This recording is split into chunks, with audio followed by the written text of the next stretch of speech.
Hello, welcome to my garden. Today we're looking at aloe vera, and you've probably already heard all about aloe vera's healing properties. This amazing goo inside the stalk can be used to treat anything from cuts to abrasions to burns. In fact, it's excellent for burns, and when I was growing up we always had an aloe vera plant handy for burns. Some people drink it. There are lots of other medicinal properties. Today we're here to talk about how to propagate it. Now, if you'd like to propagate aloe vera, what you'll need to propagate a pup, which is what we call these little baby aloe veras, you'll need a plant that has some pups. You'll need some potting mix, enough to fill half of each of your pots. And you'll also need some sand, because we're going to make a 1-to-1 ratio of potting mix to sand, and you'll also need some water. Let's go have a look.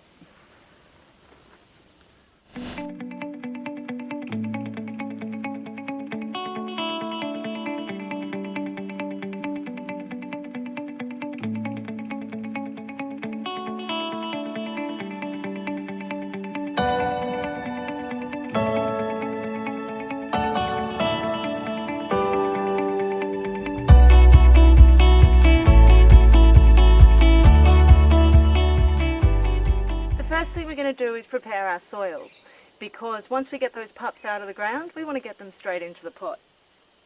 Now, I've got this pot, which is an indoor pot, because I've heard that aloe vera are a wonderful air cleanser for your bedroom. So I'm going to put one in the bedroom, and I also have just 2 small terracotta pots. Now, let's get into mixing the soil first. So what I have here is just sand from an old sand pit that my children no longer use. What I'm going to do is I'm going to half fill this pot.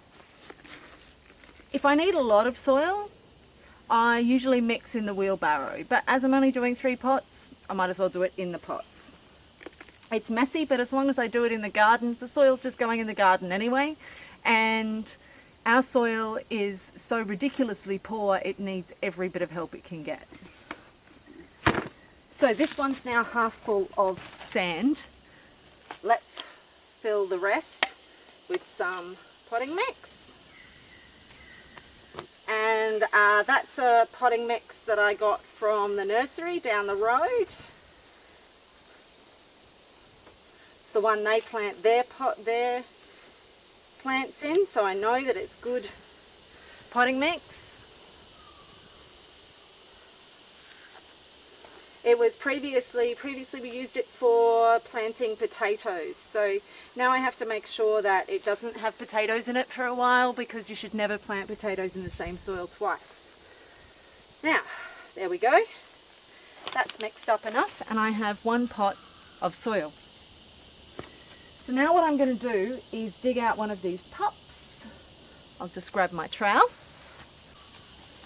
If you get the pups too young, they're not going to be viable. So you need to make sure that you get the pups when they've got at least 4 leaves. I can see a really good one here that's got 5 leaves. So what I'm going to do is push that trowel in as hard as I can.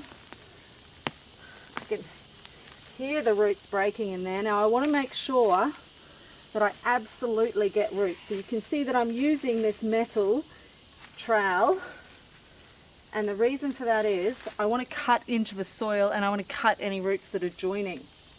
And you can see that what I have here is a little pup, and you can see there's quite a good root system on that little pup. This aloe vera was here when we bought the house, and since we've paid a bit more attention to it than had previously been paid to it in the few years that this house was empty, it has grown a lot of pups. By thinning out the pups, I'm going to end up with more pups, which is great news. So what I'm going to do there, I've got those little roots, which is fantastic, and all I'm going to do is make a hole big enough so that I'm not squashing any of those roots. I'm going to remove some of the soil, and gently push that soil back around there. You can see I've gone quite low in the pot. Now that's on purpose because when I plant indoor plants, I like to make sure I can put a layer of pebbles or something like that on them so that if I accidentally knock it, I'm not going to spill soil everywhere, especially when the soil's as sandy as this soil. Now it's sandy because we really need good drainage with an aloe vera, and aloe vera can cope with very little water really because they are a succulent. Alright, so now that pup is good to go. So all I need to do is water it.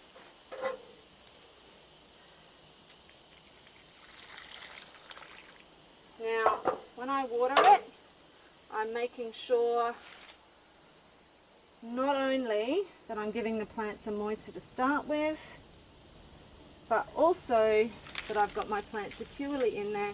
And what will happen is that water will push the soil onto the roots, which will make sure there's no little air bubbles in there that can foster root rot. Alright, that's draining out. Oh, that pot doesn't drain very well. I wonder how successful this seedling will be. Oh, it's not seedling, sorry, pup. The other thing to know about aloe vera when you're separating the pups like this is that now that I've watered it, I don't need to water it again for at least a week. And what I'm going to do to test whether it needs water when it's indoors, or when it's outdoors for that matter, is I'm going to take my finger, I'm going to dip it in up to about the second knuckle there, and if I can feel moisture, I don't water.